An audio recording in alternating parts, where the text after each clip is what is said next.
So, in order to use the z-score table to figure out probabilities, I highly recommend that you make a sketch. So what I did here is I set this, I put the mean in the middle, put the 100 that I'm interested in to the left of it where it belongs, and I'm looking for the area to the left. I want to know what's the probability of less than 100 minutes. What's this about? I don't even remember. So it's a probability that a randomly picked sixth grader reads less than 100 words per minute, and that's what this area represents. So then to use this z-score table to get that probability, and this table is always, and if you're going to use this z-score table, it always tells you the area to the left. So if you want the area to the right, well then you got to do a trick with it. Not that big a trick, but it's something you got to do. So I'm going to look up z of -1, so I go down this column to -1.0, and then because the z-score was let's see, -1.04, I'm going to go to the 0.04 column. I'm going to come down until I hit that row of -1.0, and that's that probability, the 0.412, 0.4129, and that represents that area to the left. That's the probability of getting a sixth grader that reads that few words. So for part B, it wants us to know the probability of getting a randomly sixth grader who reads more than 100, and I just realized I did 160 and not 140. But it's the same math. It's just that my answer is not right there. Well, we'll look it up on the table.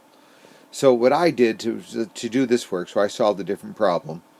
So I'm going to look up a z-score of 1.460 because I want the area to the right. So I'm going to go look at it at 1.46 is the z-score for this problem. So 1.4. So I'm going to come down to the 1.4 column. Come over to the 0.06 row, so 1.4 row, 1.6. That gives me 0.9279. Of course, that's the area to the left. So to get the area to the right, I gotta subtract that answer from 1.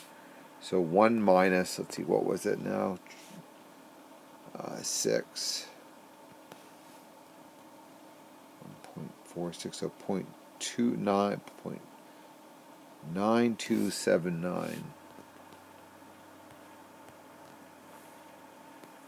9279. If you subtract those, you should get what I had, the 0.0724. Now to do the actual problem, the correct problem, I should be doing this. So 125, then it's 140, not 160.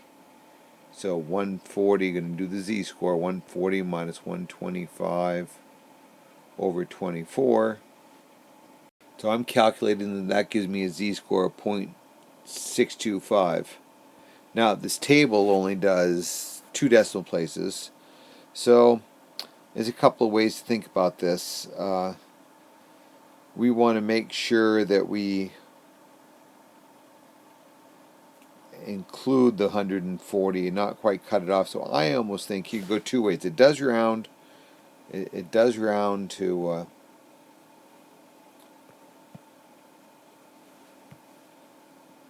0.63. So you could look up a z-score of 0.63. So to do that, 0.6 and come over to the 0.03 column, and we're getting the 0.7357. So 1 minus 0.7357. And that'd be one answer for this. And that, remember, we're trying to find the area to the right. So in the table always tells me the area to the left. So I have to subtract my answer from 1. For this next part, I need to find the area between these two values. So I found the z-score for the 110 value. I found the z-score for the 130 value. And then, if you go look it up in the table, and I'll pull up a table. So I'm going to be looking for a z-score of the probability for that z-score, the the negative 0.63. Gosh, didn't I just do that one, I think? But anyways, I don't remember what it was, so I'm going to look it up. So I'm seeing negative 0.63. That tells me the area to the left is 0.2643. What did I have written? See, I use an applet when I got those numbers, so it's going to be a little bit different. So negative 0.63, 0.2643, a little bit different. So 0.2643. The one for the positive 0.21, I got to go to the z-score table on the right-hand one. 0.21 is that 0.5832 here. So 0.5832, a little bit different from what I got with the applet. And then you just subtract them because we're trying to, the top number is the area all to the left of that upper cutoff. This bottom area is the area to the left of that cutoff, so we want to subtract that from the whole thing. And that's how I got these answers. I hope this helps.